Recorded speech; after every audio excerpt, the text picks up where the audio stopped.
तो बच्चों हम पढ़ रहे थे हमारा 5th चैप्टर बाजार संतुलन, जो कि हमने समाप्त कर दिया। हमने इसके अंदर बहुत सारी जानकारी हासिल की। हमने पढ़ा कि किस प्रकार से मांग वक्र और पूर्ति वक्र के द्वारा बाजार में कीमत का और मात्रा का निर्धारण होता है, जिसे हमने फर्मों की स्थिर संख्या के संदर्भ में भी देखा और फर्मों के प्रवेश और बहिर्गमन की स्थिति में भी देखा कि किस प्रकार से संतुलन कीमत और मात्रा प्रभावित होती है यदि मांग वक्र क्या होता है, शिफ्ट हो जाता है। और स्थिर संख्या में तो हमने मांग वक्र और पूर्ति वक्र दोनों शिफ्ट करके हमने कीमत और संतुलन मात्रा को प्रभावित करते हुए देखा था। इसके बाद हमने श्रम की कीमत का निर्धारण देखा कि किस प्रकार से मजदूरी की दर निर्धारित होती है। हमने जो सरकार के द्वारा जो अनुप्रयोग किए जाते हैं उसके बारे में भी अध्ययन किया। तो आशा है कि आपको पूरा चैप्टर अच्छे से समझ में आ गया होगा। यदि आपको चैप्टर अच्छे से समझ में आ गया, यदि आपने इसको अच्छे से पढ़ा है और आपने डायग्राम यदि अपने दिमाग में एकदम क्लियर कर लिए हैं, तो आप क्वेश्चन आंसर भी आसानी से सॉल्व कर पाएंगे। सुविधा की दृष्टि से हमने क्वेश्चन आंसर को 2 पार्ट्स में हम पढ़ेंगे। सबसे पहले हम पढ़ते हैं पाठ्य पुस्तक के प्रश्न पार्ट फर्स्ट, जिसका कि पहला प्रश्न है ये। पहला प्रश्न क्या है बच्चों? पहला प्रश्न है कि बाजार संतुलन की व्याख्या कीजिए, जो कि हमारा लेसन का नाम ही है कि बाजार संतुलन क्या है कि जहां पर मांग वक्र और पूर्ति वक्र एक दूसरे को काटते हैं, वहीं पर क्या होता है, बाजार में संतुलन स्थापित होता है। और यहाँ पर ही क्या होती है, संतुलन कीमत और संतुलन मात्रा निर्धारित होती है, जिसमें परिवर्तन की प्रवृत्ति नहीं पाई जाती है। यहाँ पर यही लिखा है कि बाजार संतुलन से तात्पर्य उस स्थिति से है जब एक विशेष कीमत पर बाजार में मांगी गई मात्रा और पूर्ति की गई मात्रा क्या होती है, बराबर होती है। इस स्थिति में परिवर्तन की कोई प्रवृत्ति नहीं पाई जाती है। एक विशेष कीमत पर, अर्थात ये कीमत कौन सी होती है, संतुलन कीमत। आप इस तरह से इसमें डायग्राम भी बना सकते हैं, ये डी वक्र और ये एस वक्र। तो यही है क्या, ये जो ई बिंदु है वही किसको दिखाता है, बाजार संतुलन को दर्शाता है। ठीक है, आपको डायग्राम बनाना है और फिर इसका एक्सप्लेनेशन भी लिखना है कि एक्स अक्ष पर क्या दिखाया गया है, वाई अक्ष पर क्या दिखाया गया है, मांग वक्र क्या बता रहा है, पूर्ति वक्र क्या बता रहा है, और कौन सी संतुलन कीमत है और कौन सी संतुलन मात्रा है। ठीक है, नेक्स्ट क्वेश्चन देखते हैं। नेक्स्ट क्वेश्चन है कि हम कब कहते हैं कि बाजार में किसी वस्तु के लिए अधिमांग है। तो अधिमांग का अर्थ ही क्या है, मांग अधिक, अर्थात जब मांग की मात्रा पूर्ति की मात्रा से क्या होती है, अधिक होती है, तो उस स्थिति को हम क्या कहते हैं, अधिमांग की स्थिति। यहाँ पर लिखा है जब हम किसी वस्तु की बाजार मांग उसकी बाजार पूर्ति से क्या होती है, अधिक होती है, तो उसे ही अधिमांग कहा जाता है। और अधिमांग कब होती है, संतुलन कीमत से कम कीमत पर ही क्या होती है, अधिमांग होती है। क्योंकि हमने पढ़ा भी है मांग के नियम में कि कम कीमत पर क्या होती है, अधिक मांग की जाती है। तो संतुलन कीमत से जो कम कीमत है उस पर क्या होती है, अधिमांग होती है। आप इस डायग्राम को के द्वारा इसको समझा सकते हैं कि ये जो अभी हमने पिछले क्वेश्चन में पढ़ा उस प्रकार से ये हमारा हो गया बाजार संतुलन डी और एस मांग और पूर्ति वक्र के द्वारा। अब इसमें अधिमांग कौन सी है, यदि कीमत से बाजार संतुलन कीमत से कम कीमत पर की जाती है तो ये जो होती है यहाँ पर क्या है, मांग तो अधिक है और पूर्ति कम है, तो इस स्थिति को बोलते हैं हम अधिमांग, जहाँ पर मांग अधिक और पूर्ति कम होती है और ये संतुलन कीमत से कम कीमत पर होती है। ठीक है बच्चों, समझ में आ गया। अगला प्रश्न देखते हैं। अगला प्रश्न है कि हम कब कहते हैं कि बाजार में किसी वस्तु के लिए अधिपूर्ति है। तो अधिमांग का जस्ट उल्टा हो जाएगा कि जब पूर्ति की मात्रा मांग मात्रा से क्या होती है, अधिक होती है, तो उसे हम अधिपूर्ति कहते हैं और ये संतुलन कीमत से अधिक कीमत पर होती है। क्योंकि हमने पूर्ति के नियम में भी पढ़ा है कि अधिक कीमत पर विक्रेताओं द्वारा अधिक पूर्ति की जाती है। तो यहाँ पर भी ये लिखा है कि जब किसी वस्तु की बाजार पूर्ति उसकी बाजार मांग से क्या होती है, अधिक होती है, तो इसे अधिपूर्ति कहा जाता है। ये संतुलन कीमत से अधिक कीमत पर होती है। तो आपको इसमें भी वही डायग्राम बनाना है, डी मांग वक्र, एस पूर्ति वक्र, पी कीमत और क्यू मांग मात्रा। तो अधिक कीमत पर, पी से अधिक कीमत P1 पर ये क्या होती है, Q1 अधिक अधिपूर्ति होती है। ये जो स्थिति है ये किसको दिखाती है, अधिपूर्ति को दर्शाती है। यहाँ पर क्या है, पूर्ति तो अधिक है और मांग मात्रा कम है। यहाँ पर ये पूर्ति है, ये क्या है, अधिक है, और जबकि मांग मात्रा यही है। ठीक है, यहाँ पर चाहो तो Q2 3 2। तो ये है अधिपूर्ति की स्थिति। आपको डायग्राम बनाना है, उसका एक्सप्लेनेशन लिखना है कि किस तरीके से अधिक कीमत पर क्या पाई जाती है, अधिक पूर्ति पाई जाती है। नेक्स्ट क्वेश्चन देखते हैं।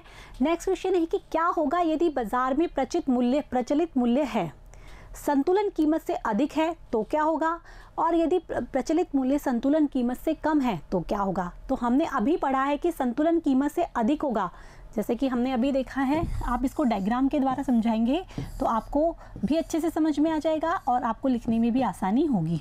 पी क्यू ये हमारा संतुलन कीमत है डी डी और एस एस के द्वारा। ठीक है, अब संतुलन कीमत से अधिक मूल्य है, संतुलन कीमत से अधिक मूल्य है, तो ऐसी स्थिति में क्या होगा, ऐसी स्थिति में क्या पाई जाएगी, अधिपूर्ति। क्या पाई जाएगी, अधिपूर्ति। ठीक है, यदि संतुलन कीमत से अधिक कीमत हो जाती है तो ऐसी स्थिति में पाई जाएगी अधिपूर्ति। तो ऐसे में क्या होगा, जो विक्रेता हैं उनके पास क्या होगा, बहुत अधिक माल रह जाएगा, जबकि जो क्रेता है वो बहुत कम मांग करेंगे। तो विक्रेताओं को अपनी कीमत क्या करनी होगी, अपना माल बेचने के लिए कम करनी पड़ेगी, और फिर उसी स्थिति में जो कीमत, जो हमारी पहली कीमत थी उसी पे संतुलन स्थापित हो जाएगा, क्योंकि उनके द्वारा क्या कर दी जाएगी, जो कीमत है वो घटा दी जाएगी। यहाँ पर यही लिखा है कि यदि बाजार कीमत संतुलन कीमत से अधिक है तो इस स्थिति में बाजार मांग बाजार पूर्ति से क्या होगी, कम होगी, अतः बाजार में क्या होगी, अधिपूर्ति होगी। और संतुलन के लिए मैंने जो आपको बताया कि क्या होगी, विक्रेता क्या होगी, उनके पास मात्रा अधिक होगी बेचने के लिए, और जबकि लोगों के द्वारा मांग कम की जाएगी अधिक कीमत पर, तो वो कम कीमत करने के लिए क्या हो जाएंगे, कम कीमत करने के लिए वो विवश हो जाएंगे, इसीलिए वापस संतुलन कीमत हो जाएगी। ठीक है, अब इसकी दूसरी जो स्थिति है वो है संतुलन कीमत से क्या हो, कम हो। यदि जो कीमत है वो संतुलन कीमत से कम हो, पी कीमत है संतुलन, क्यू संतुलन मात्रा है, ये डी डी वक्र और ये एस एस वक्र। यदि संतुलन कीमत से कम कीमत हो, अर्थात ये P1 कीमत है, तो ऐसे में क्या होगी, जो मांग मात्रा है वो तो हो जाएगी अधिक और जो पूर्ति है वो हो जाएगी कम। तो मांग अधिक हो जाएगी और पूर्ति कम हो जाएगी, अर्थात ये कौन सी स्थिति पाई जाएगी, अधिमांग की। कम कीमत पे कौन सी स्थिति पाई जाएगी, अधिमांग की। इस तरीके से आपको डायग्राम बनाना है। तो ऐसे में क्या होगा, जो विक्रेता क्रेता हैं उनको क्या होगा, कम माल मिल पाएगा क्योंकि उनकी मांग क्या है, अधिक है, जबकि पूर्ति कम है। तो कुछ जो असंतुष्ट उपभोक्ता होंगे वो अधिक कीमत देने के लिए तत्पर होंगे और ऐसे में कीमत क्या हो जाएगी, बढ़ जाएगी और वापस से संतुलन कीमत पर कीमत पहुँच जाएगी। तो इसी तरीके से इसका आंसर लिख रहा है कि यदि बाजार कीमत संतुलन कीमत से कम है तो ऐसी स्थिति में बाजार मांग क्या होगी, अब बाजार पूर्ति से अधिक होगी, तो ऐसे में क्या होगी, बाजार में अधिमांग होगी। तो आपको ये दोनों डायग्राम बनाने हैं कि अधिपूर्ति में कौन सा डायग्राम बनता है और अधिमांग में कौन सा डायग्राम बनता है, और आपको इनका एक्सप्लेनेशन भी लिखकर आना है।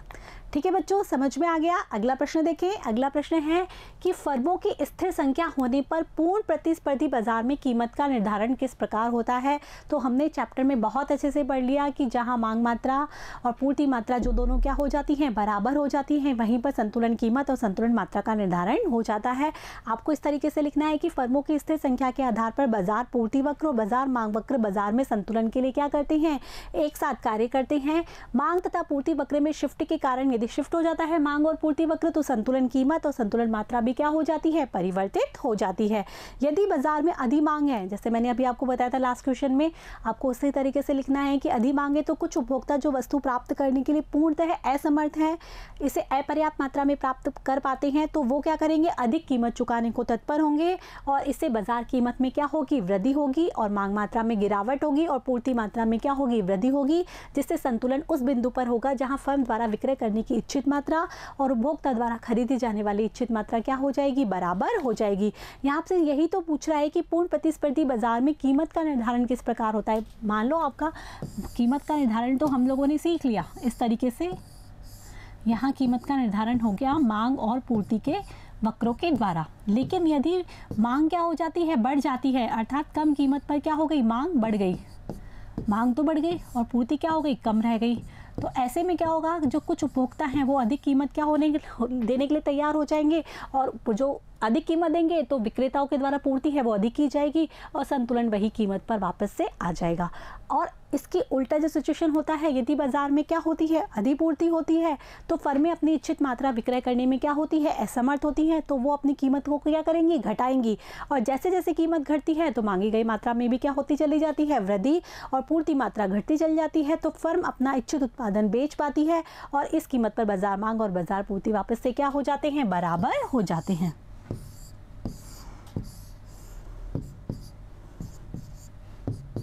ये संतुलन है।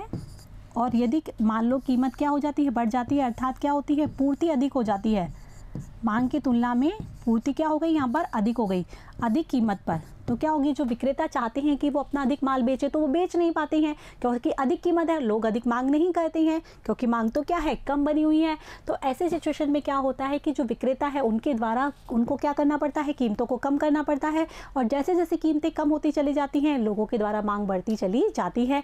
कीमतें कम होने पर, लोगों के द्वारा मांग बढ़ने पर क्या होता है, वापस से संतुलन उसी कीमत पर आ जाता है। अर्थात बाजार में संतुलन वहीं होता है जहां पर मांग है वो पूर्ति के क्या होती है, बराबर होती है।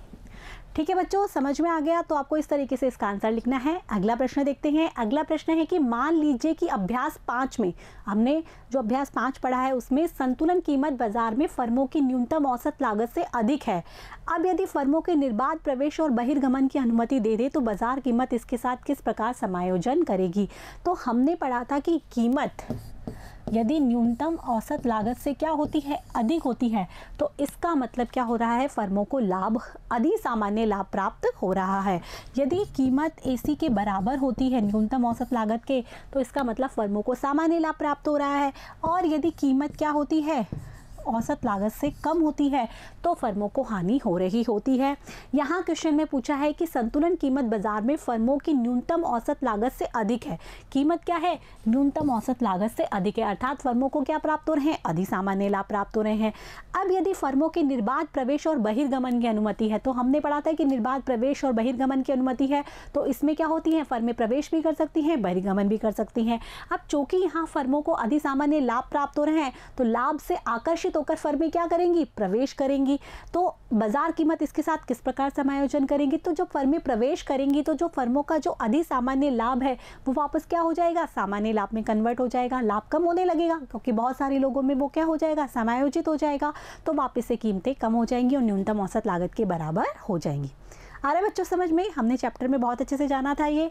यदि हम फर्मों को निर्बाध प्रवेश और बहिर्गमन की अनुमति दे दें तो न्यूनतम औसत लागत से अधिक कीमत पर क्या होंगी, नई फर्में प्रवेश करेंगी और कीमतें न्यूनतम औसत लागत के क्या हो जाएंगी, बराबर हो जाएंगी। ये सिचुएशन थी, कीमतें जो फर्में प्रवेश करा तो क्या हो जाएगी, ये वाली स्थिति आ जाएगी जहाँ पर कि संतुलन स्थापित होता है।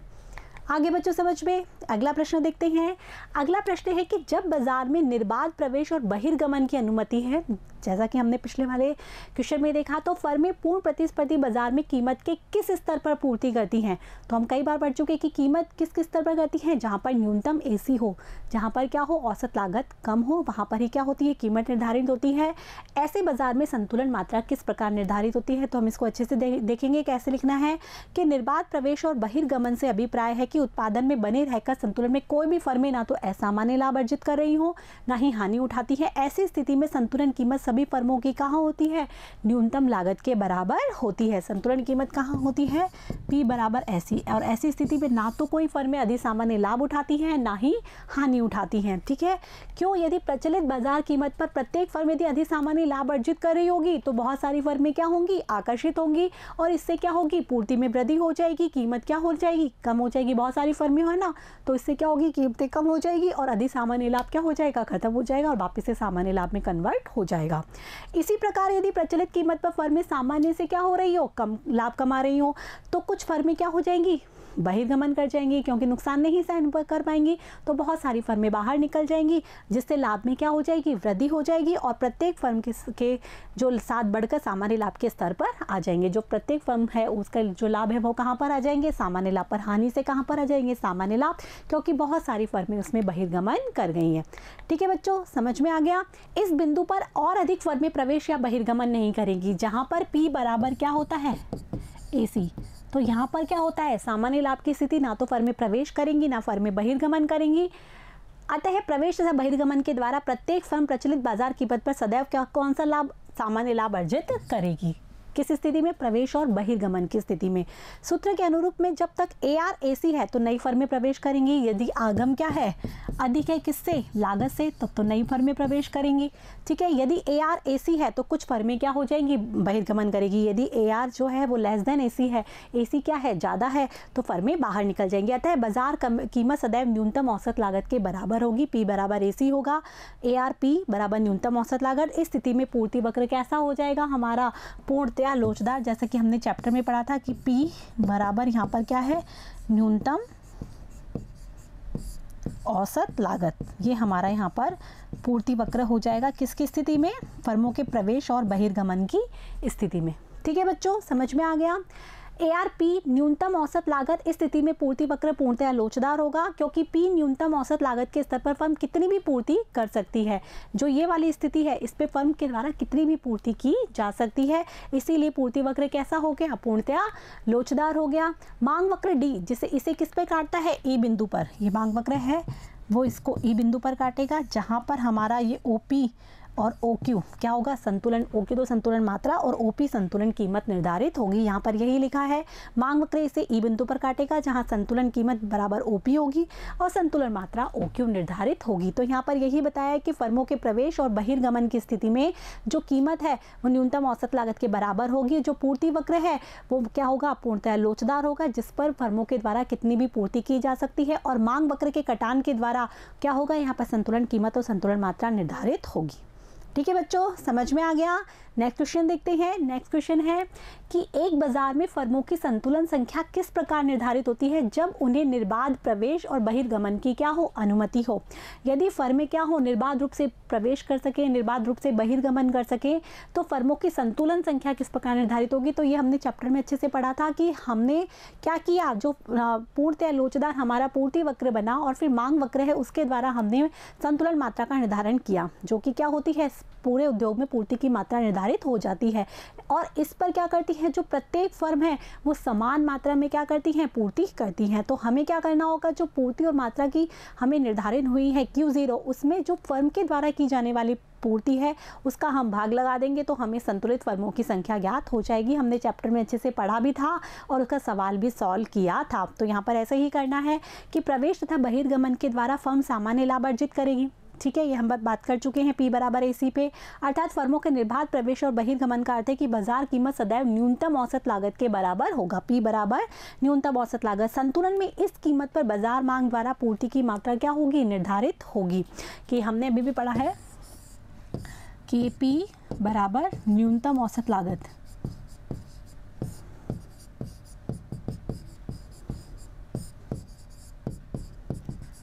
और ये हमारा है मांग वक्र, और इसके द्वारा हमारा Q निर्धारित होगा। तो इस कीमत पर क्या हो जाएगी, मात्रा मांग व पूर्ति के द्वारा क्या हो जाएगी, मात्रा निर्धारित हो जाएगी। P न्यूनतम औसत लागत पर जो प्रत्येक फर्म है वो क्या करेगी, Q0F क्या करेगी, पूर्ति करेगी।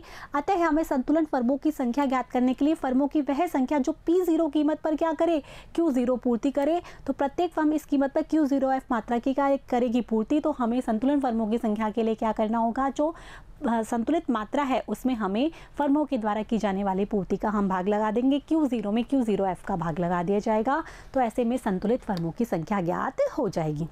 ठीक है बच्चों, समझ में आ गया। अगला प्रश्न देखें। अगला प्रश्न है, नेक्स्ट क्वेश्चन है कि संतुलन कीमत तथा मात्रा किस प्रकार प्रभावित होती है जब उपभोक्ता की आय में वृद्धि होती है या कमी होती है। यदि उपभोक्ता की आय में वृद्धि होती है तो संतुलन मात्रा किस प्रकार से प्रभावित होगी, और यदि उपभोक्ता की आय में कमी होती है तो किस प्रकार से संतुलन कीमत और मात्रा प्रभावित होगी।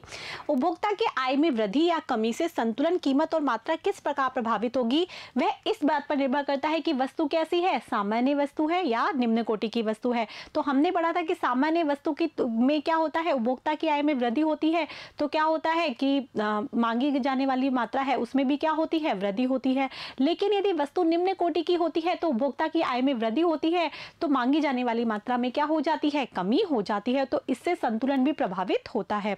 जैसा कि हम देख रहे हैं कि पहला है उपभोक्ता की आय में वृद्धि, तो आपको इसी तरीके से लिखना है कि उपभोक्ता की आय में वृद्धि होती है तो सामान्य वस्तु में क्या होता है, उपभोक्ता की आय बढ़ने पर सामान्य वस्तु की मांग क्या होती है, बढ़ जाती है।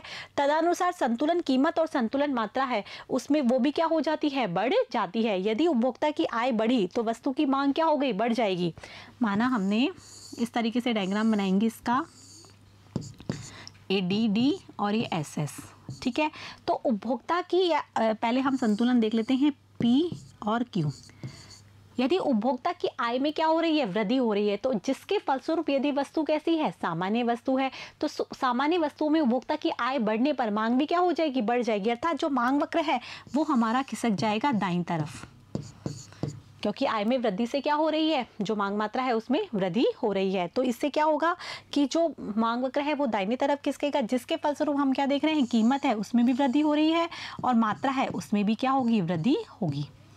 ठीक है, तो सामान्य वस्तुओं के संदर्भ में यदि उपभोक्ता की आय में वृद्धि होती है तो संतुलन कीमत में भी वृद्धि होती है और संतुलन मात्रा में भी क्या होती है, वृद्धि होती है।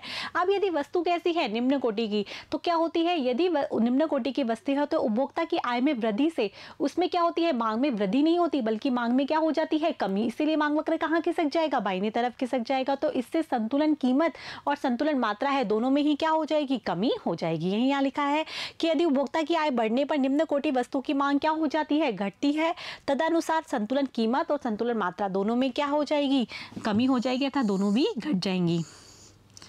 ये हमारा DD SS और ये हमारा हो गया E बिंदु।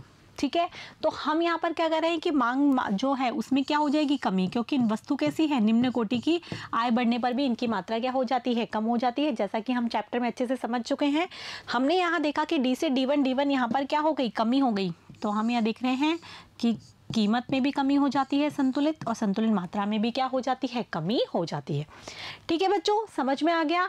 अब हम इसका दूसरी सिचुएशन देख लेते हैं कि उपभोक्ता की आय में कमी होने पर।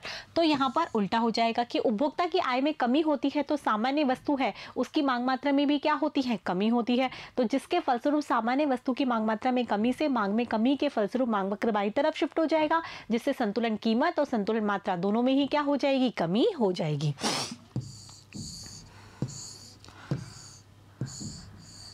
अब तो आपको डायग्राम की बहुत अच्छे से प्रैक्टिस हो जानी चाहिए, डायग्राम से बिल्कुल भी मिस्टेक नहीं होनी चाहिए।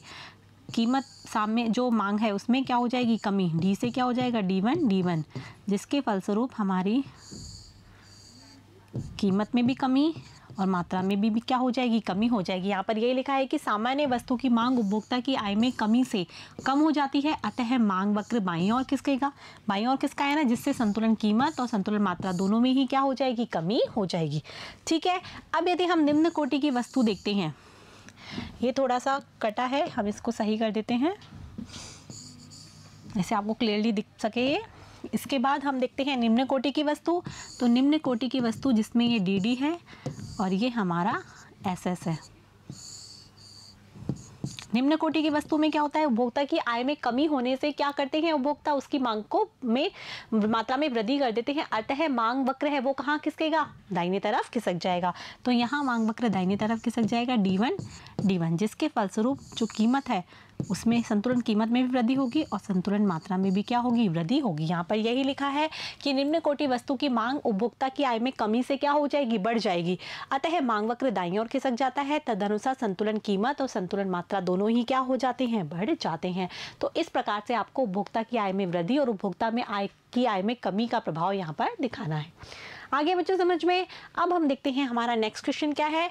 नेक्स्ट क्वेश्चन है कि पूर्ति तथा मांग वक्रों का उपयोग करते हुए दर्शाइए कि जूतों की कीमतों में वृद्धि और खरीदी व बेचे जाने वाली मोजों की जोड़ों की कीमतों तथा संख्या को किस प्रकार से प्रभावित करती है। तो जूते और मोजे दोनों कौन सी वस्तुएं हैं, पूरक वस्तुएं हैं।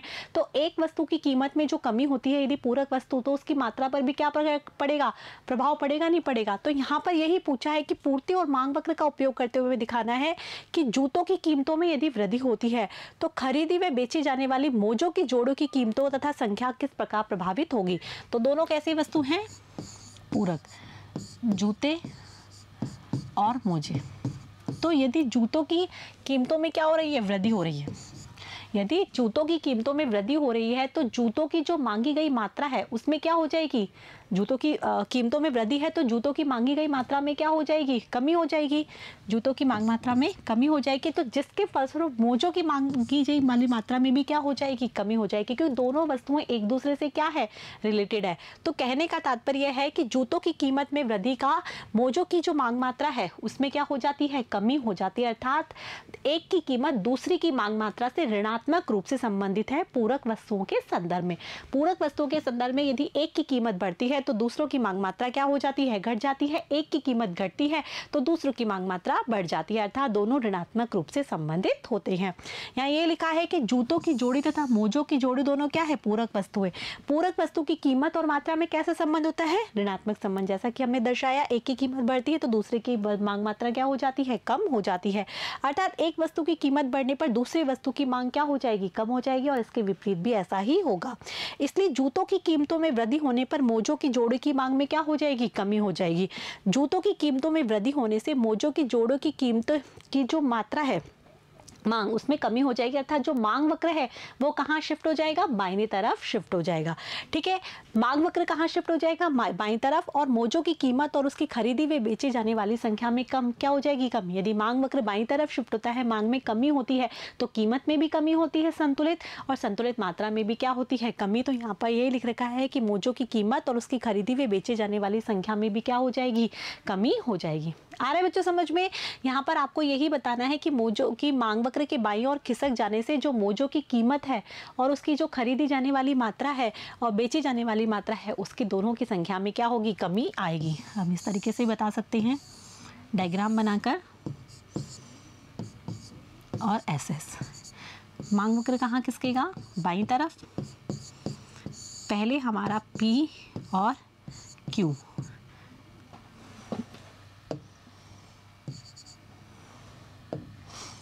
ये हमारा संतुलन कीमत और संतुलन मात्रा थी ई बिंदु पर। अब हमारी क्या हो गई है, D1 यहाँ खिसक गया है, तो ये हमारी कीमत में भी कमी हो जाती है और मांगी जाने वाली मात्रा में भी क्या कमी हो जाती है, खरीदी और बेची जाने वाली संख्या में भी कमी हो जाती है, और कीमत में भी क्या हो जाएगी, कमी हो जाएगी, क्योंकि दोनों कैसी वस्तुएं हैं, पूरक वस्तुएं। इसीलिए मांग वक्र कहाँ खिसकेगा, बाईं तरफ खिसकेगा। आ रहा है बच्चों समझ में। अब नेक्स्ट क्वेश्चन देखते हैं कि कॉफी की कीमत में परिवर्तन चाय की संतुलन कीमत को किस प्रकार प्रभावित करती है। एक आरेख द्वारा संतुलन मात्रा के प्रभाव को भी समझाइए। अभी हमने पूरक वस्तुओं के संदर्भ में देखा था, अब हम स्थानापन्न वस्तुओं के संदर्भ में देखेंगे कि यदि चाय है और कॉफी है, तो यहाँ बोल रहे हैं कॉफ़ी की कीमत में परिवर्तन। यदि कॉफ़ी की कीमत में क्या होती है, वृद्धि होती है। कॉफ़ी की कीमत में क्या हो रही है, यहाँ पर, यहाँ हम कीमत लिख देते हैं और यहाँ हम इसकी मात्रा लिख देते हैं। यदि कॉफ़ी की कीमत में वृद्धि हो रही है तो उपभोक्ता क्या करेंगे, इसकी मांग को कम कर देंगे, इसकी मांग मात्रा को कम कर देंगे, तो चाय की मांग मात्रा को बढ़ाएंगे, नहीं बढ़ाएंगे। तो कहने का तात्पर्य यह है कि एक यहाँ पर क्या होती है, स्थानापन्न वस्तुओं में जो कीमत और मांग मात्रा वो कैसे संबंधित होती है, धनात्मक रूप से संबंधित होती है। यदि कॉफ़ी की कीमत में वृद्धि होती है तो चाय की मांग मात्रा में भी क्या हो जाती है, वृद्धि हो जाती है, क्योंकि दोनों क्या हैं, स्थानापन्न वस्तुएं हैं। तो कॉफ़ी की कीमत में वृद्धि होने से चाय की मांग मात्रा में वृद्धि होती है, अर्थात मांग वक्र कहाँ खिसक जाएगा, दाहिने तरफ खिसक जाएगा। मांग वक्र दाहिनी तरफ विवर्तित हो जाता है, इसका मतलब कीमत में भी वृद्धि हो जाएगी और जो संतुलन मात्रा है उसमें भी क्या हो जाएगी, वृद्धि हो जाएगी। यहाँ पर यही लिखा है कि चाय और कॉफी प्रतिस्थापन वस्तु है। प्रतिस्थापन वस्तुओं की कीमत तथा मांग में कैसा संबंध होता है, धनात्मक संबंध होता है। वस्तु X की यदि कीमत बढ़ती है तो Y की मात्रा भी क्या होती है, बढ़ती है, और इसके विपरीत भी ऐसा आता है। वस्तु X की कीमत गिरती है तो मात्रा भी, Y की मात्रा क्या होती है, गिरती है। अतः कॉफी की कीमत बढ़ने से चाय की मांग में क्या होती है, वृद्धि होती है। कॉफी की कीमत बढ़ने से चाय की मांग में क्या होती है, वृद्धि। मांग में वृद्धि होने पर संतुलन कीमत भी क्या होती है, बढ़ेगी, और संतुलन मात्रा भी क्या होगी, बढ़ेगी। तो यहाँ हम डायग्राम के द्वारा देख सकते हैं।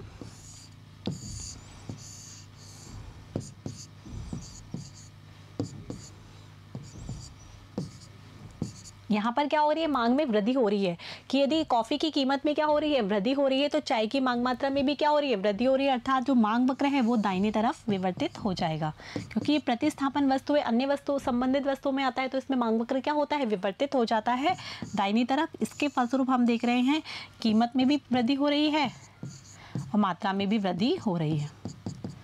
ठीक है बच्चों, समझ में आ गया। और इसका यदि हम उल्टा देखें कि कॉफी की कीमत यदि कम होती है तो चाय की मांग में क्या हो जाती है, कमी। मांग में कमी होने से संतुलन कीमत भी घटेगी और संतुलन मात्रा भी घटेगी, क्योंकि मांग वक्र बाईं तरफ शिफ्ट हो जाएगा। यदि कॉफी की कीमत कम हो जाती है तो चाय की मांग भी क्या हो जाती है, कम हो जाती है। तो इससे ये हमारा DD और SS, चाय की मांग कम हो गई, अर्थात मांग वक्र कहाँ खिसक जाएगा, बाईं तरफ। बाईं तरफ खिसकने के बाद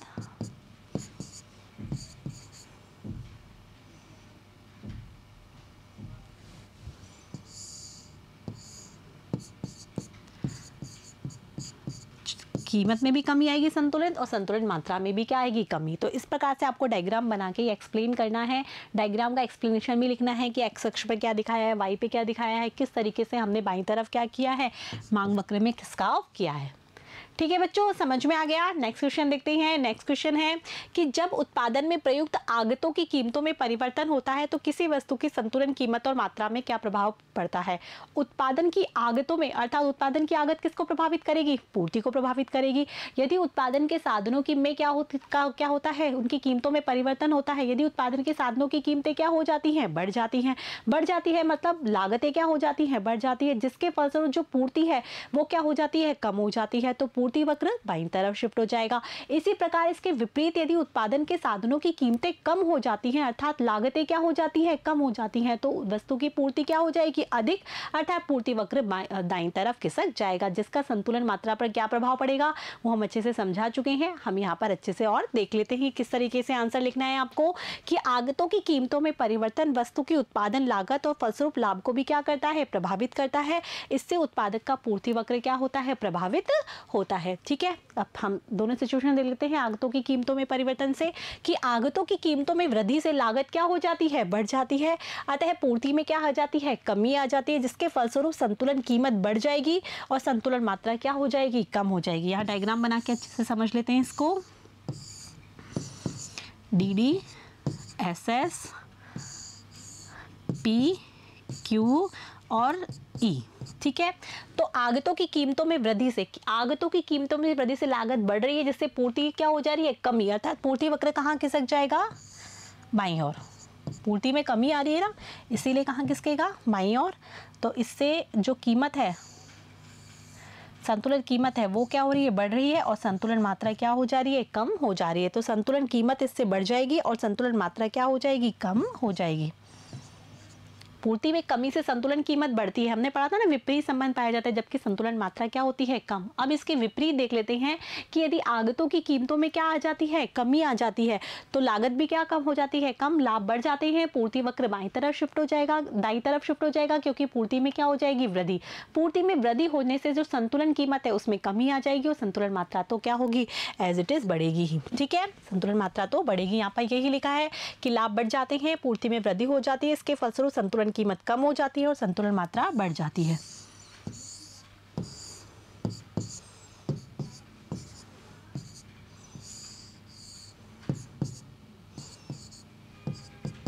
ठीक है, तो हमें यहाँ पर क्या करना है कि आगतों की कीमतों में कमी से लाभ बढ़ रहे हैं, अर्थात पूर्ति में क्या हो रही है, वृद्धि, अर्थात पूर्ति वक्र को हम कहाँ शिफ्ट करेंगे, दाहिनी तरफ। बढ़ने से कहाँ शिफ्ट होता है, दाहिनी तरफ। कीमत में क्या हो गई, संतुलन कीमत में कमी, और जो संतुलन मात्रा है उसमें क्या हो जाती है, वृद्धि हो जाती है। ठीक है बच्चों, इस तरीके से आपको इसका आंसर लिखना है, इसका डायग्राम भी बनाना है और डायग्राम का एक्सप्लेनेशन भी लिखकर आना है। ठीक है बच्चों, नेक्स्ट क्वेश्चन देखते हैं। नेक्स्ट क्वेश्चन है कि यदि वस्तु x की स्थानापन्न वस्तु y की कीमत में क्या होती है, वृद्धि, तो वस्तु x की संतुलन कीमत तथा मात्रा पर इसका क्या प्रभाव पड़ेगा। वस्तु x की कौन सी वस्तु है, स्थानापन्न वस्तु y है, x है, उसकी स्थानापन्न वस्तु क्या है, y, उसकी कीमत में वृद्धि होती है। यदि x और y है, इसकी कीमत में क्या होती है, वृद्धि। ठीक है, तो वस्तु x की संतुलन कीमत और मात्रा पर क्या प्रभाव पड़ेगा। तो स्थानापन्न वस्तु के संदर्भ में हमने देखा कि यदि इसकी कीमत में वृद्धि होती है तो इसकी जो मात्रा है उसमें भी क्या होगी, वृद्धि, क्योंकि इसकी कीमत में कम वृद्धि होगी तो इसकी मात्रा में क्या हो जाएगी, कमी, तो इसकी मात्रा में क्या होगी, वृद्धि। अर्थात दोनों कैसे संबंध होते हैं, सीधा संबंध दोनों में पाया जाता है। हमने पढ़ा ना स्थानापन्न वस्तुओं में, तो इसकी कीमत में वृद्धि हो रही है तो इसकी मात्रा में क्या हो रही है, वृद्धि, अर्थात तो मांग में क्या हो रही है,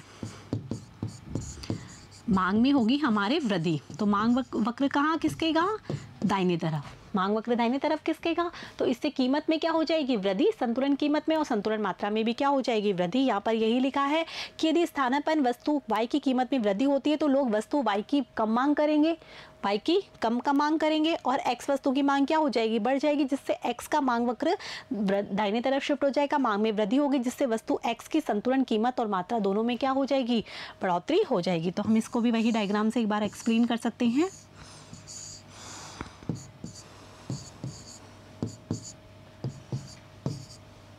मांग वक्र में दाहिनी तरफ शिफ्ट हो जाएगी, D1 और D1। ठीक है, तो संतुलन कीमत है वो भी बढ़ेगी, P से P1 और Q से Q1, संतुलन मात्रा दोनों ही क्या हो जाएगी, बढ़ जाएगी। ठीक है बच्चों, तो इस तरीके से हमने पाठ्य पुस्तक के प्रश्न का पहला पार्ट सॉल्व किया जिसमें हमने 13 क्वेश्चन सॉल्व किए। अब हम सॉल्व करेंगे जो नेक्स्ट पार्ट है, उसके बचे हुए हमारे 12 क्वेश्चन, जिसको कि हमको अच्छे तरीके से देखना है, समझना है। यहाँ पर कुछ भी टिपिकल नहीं है। यदि आपने चैप्टर अच्छे से पढ़ा है, अच्छे से समझा है, बारीकियों को देखा है, तो आप क्वेश्चन आंसर भी इजी तरह से सॉल्व कर सकते हैं। थोड़ा सा घुमाकर पूछा हुआ है वो इसीलिए ताकि कि टेस्ट हो सके कि आपने जो क्वेश्चन आंसर है उसको पाठ्य पुस्तक की जो चीज़ें हैं पार्ट है उसको आपने अध्याय को अच्छे से पढ़ा है या नहीं पढ़ा है। यदि आपने उसको अच्छे से पढ़ा है तो आप क्वेश्चन आंसर भी अच्छे से सॉल्व जरूर कर पाएंगे। ठीक है बच्चों, तो अब हम मिलेंगे पाठ्य पुस्तक के प्रश्न के जो पार्ट सेकंड है उसमें। तब तक के लिए आपको ये सारे जो क्वेश्चन आंसर है वो अपनी कॉपी में नोट करनी है, डायग्राम बनाना है, उनका एक्सप्लेनेशन भी लिखना है ताकि कि आपको अच्छे से समझ में आ सके। ठीक है बच्चों, तो मेरे साथ बने रहिए, पढ़ते रहिए, बढ़ते रहिए। Thank you.